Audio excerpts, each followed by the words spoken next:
Comment retrouver les diviseurs d'un nombre? Prenons par exemple le nombre 24. En classe, nous avons procédé par le tracé de rectangles et de carrés de 24 cm².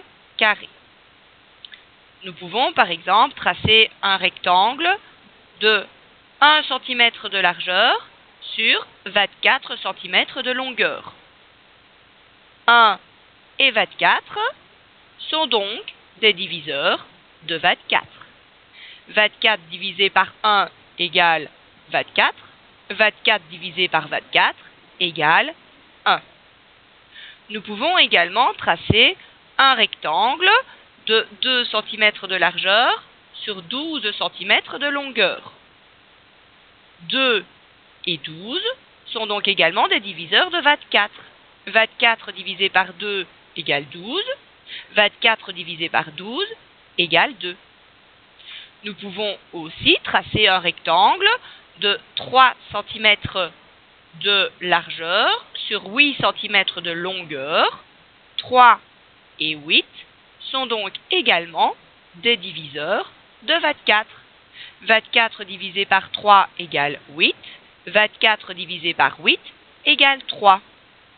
Nous pouvons enfin tracer un rectangle de 4 cm de largeur sur 6 cm de longueur. 4 et 6 sont donc des diviseurs de 24. 24 divisé par 4 est égal à 6. 24 divisé par 6 est égal à 4. Tu constates que pour les écrire, je les ai écrits par couple. 1 et 24, 2 et 12, 3 et 8, 4 et 6.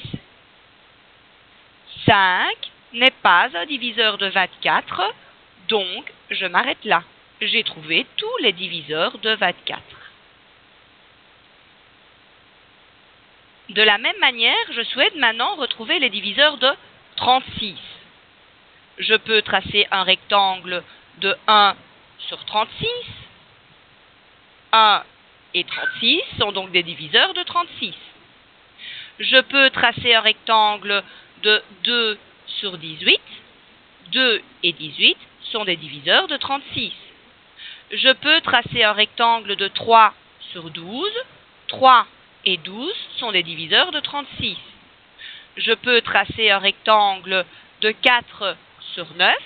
4 et 9 sont des diviseurs de 36.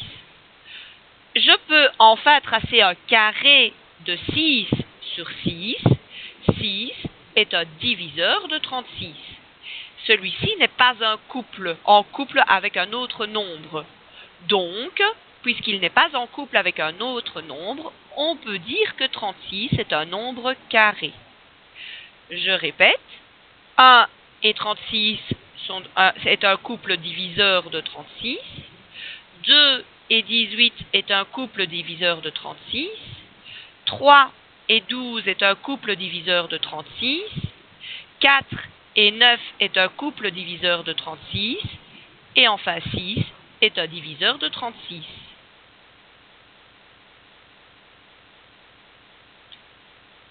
J'ai des diviseurs, les diviseurs de 24 et les diviseurs de 36. Je vais maintenant essayer de voir quels sont les diviseurs communs. Diviseurs de 24, je les place comme ceci. Diviseurs de 36, les voici placés dans mon ensemble également. Je constate donc que j'ai plusieurs nombres qui sont des diviseurs communs. 1, diviseur commun de 24 et 36. 2, diviseur commun de 24 et 36.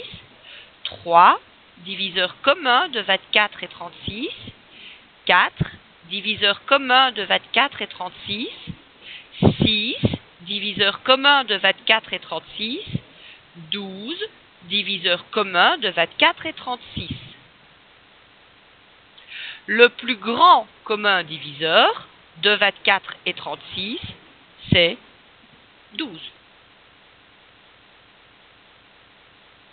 Mais à quoi va me servir le PGCD, le plus grand commun diviseur? Le PGCD va être très utile pour pouvoir simplifier une fraction au maximum, c'est-à-dire la rendre irréductible. Rappelle-toi, le PGCD de 24 et 36, c'était 12. 24 divisé en 12, 2. 36 divisé en 12, 3. La fraction équivalente à 24 36e, la plus petite, c'est 2 tiers.